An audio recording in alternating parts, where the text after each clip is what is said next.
అందరికీ నమస్కారం అండి. ఈరోజు టాపిక్ వచ్చేసి ప్రభుత్వ ఉద్యోగము ఎవరికి వస్తుంది.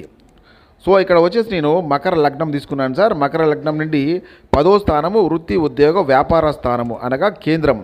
అంటే ఇప్పుడు కేంద్రంలో గ్రహం చాలా బలంగా ఉంటుందండి.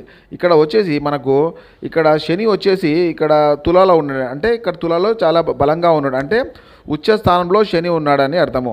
సో ఇక్కడ వచ్చేసి ఇక్కడ సూర్యుడికి తులా వచ్చేసి నీచ స్థానం అవుతుందండి. అంటే వీళ్ళకి కంపల్సరీగా ప్రభుత్వ ఉద్యోగం వస్తుంది అని అర్థము. ఇంకోటి ఇక్కడ కుజుడు చూస్తూ ఉన్నాడు, 4వ దృష్టితోని కుజుడు చూస్తూ ఉన్నాడు. కాబట్టి వీళ్ళకి డ్రైవర్ ఉద్యోగం వచ్చే అవకాశం చాలా ఎక్కువగా ఉంటుందండి. అంటే లో క్లాస్ ప్రొఫైల్ అంటారు కదా సార్, డ్రైవర్స్ అంటారు కదా.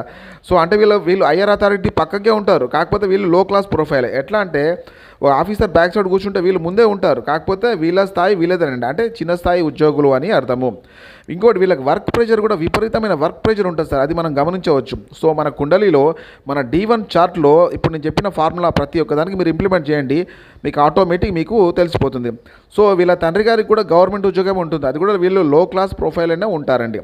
సో థ్యాంక్ యూ అండి. Thank you for watching. Like చేయండి, షేర్ చేయండి, సబ్స్క్రైబ్ చేయండి.